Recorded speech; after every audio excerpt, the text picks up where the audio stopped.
games on Krack. Street Power Soccer looks to take the fast-paced sport of futsal and put it in arcade form. Similar to what 2K has attempted to do with games like NBA Playgrounds or WWE Battlegrounds, Street Power Soccer is meant to be a pick-up-and-play, easily accessible game that should appeal to all audiences. Can it stand toe-to-toe with the competition? Oh, God. Bad puns aside, I have to start from the beginning so you'll understand the perspective that I'm coming from. I am admittedly spoiled. As a gamer, if you came up in the 90s or the early 2000s, you've likely been exposed to some of the best arcade sports games of all time. Whether it was NBA Jam, NBA Street, NFL Blitz, Mario Kart, Mario Golf, SSX, or for all the OGs watching, Looney Tunes B-Ball, we had some bangers, like certified bangers.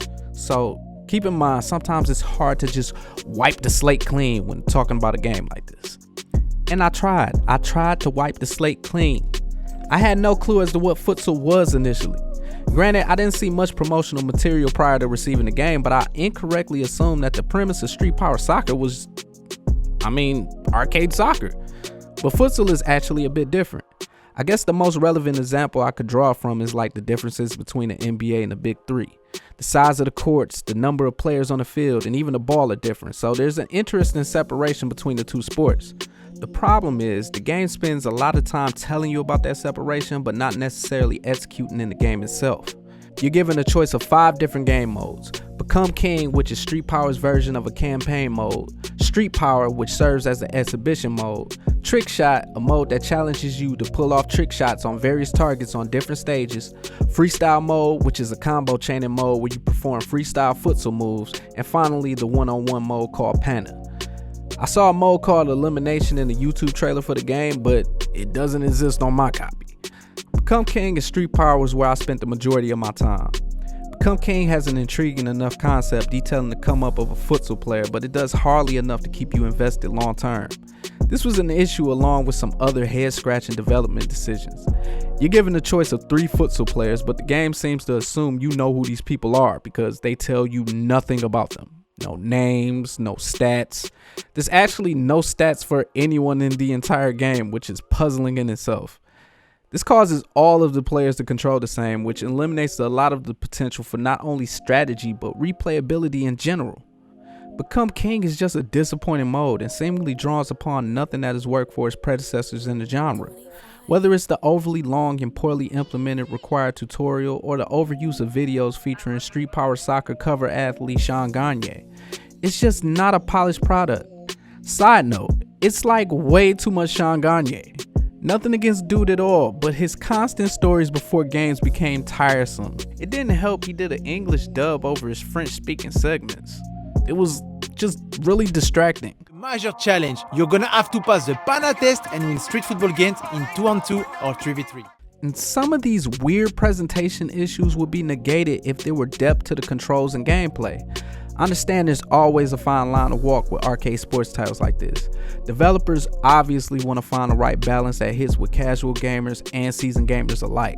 One of the golden standards for this in recent memory is Rocket League, which has much more in common with Street Power Soccer in concept and execution. Controls are basic. There's a shoot, steal button, turbo, direct passes, live passes. You can perform tricks and use consumables which give you power-ups. But honestly, these consumables had little to no impact on the game. There were never moments where a power-up helped me close out the game in the clutch or helped me swing momentum from my side to the opponent's. There's also a meter to fill up a super move, which damn near gives you an automatic goal, but yet again, it never really meant much to my experience playing. Become King also makes you play all the other modes in order to advance. You cycle through Street Power exhibition games, trick shot levels, freestyle levels, and Pana matches, which is great if you enjoy all of those modes.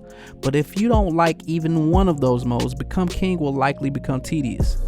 Modes like trick shot and freestyle were just not modes I wanted to sink meaningful time into after playing several levels, especially freestyle.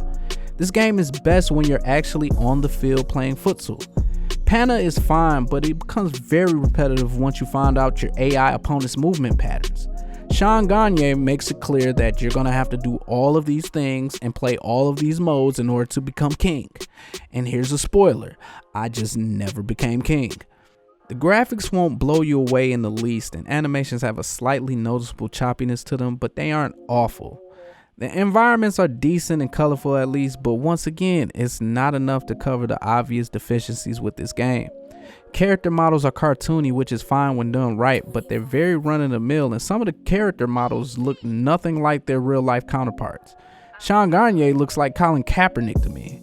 Sound design is a mixed bag because Street Power Soccer's soundtrack is dope.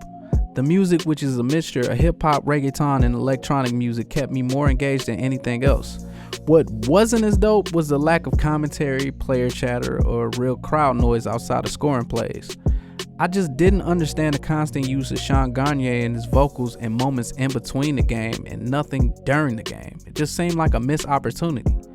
Kind of like the missed opportunities to play with other humans in Street Power Soccer, because for some reason, for a game that was $60 at release and still goes for as high as $50 at certain retailers, there's no online matchmaking. You have to invite other friends who have the game in order to play online, and that is completely unacceptable in today's industry. Unless you're Nintendo for some reason. As I alluded to, the remaining modes of play may appeal to someone out there, but not me. The only incentive to play the other modes is for the online leaderboards and the objectives to earn in-game currency. Problem with that is the in-game currency only unlocks cosmetics which really aren't worth the effort in trying to acquire. In the end, Street Power Soccer is an underwhelming attempt to bring arcade flavor to the sport of futsal.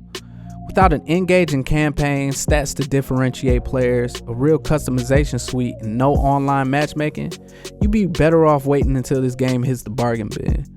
There's glimpses of a good game somewhere in there, but you might have to be a futsal fan to even appreciate that. Sorry, Street Power Soccer. Sorry, SFL Interactive. Gotta hit you with that lukewarm 5.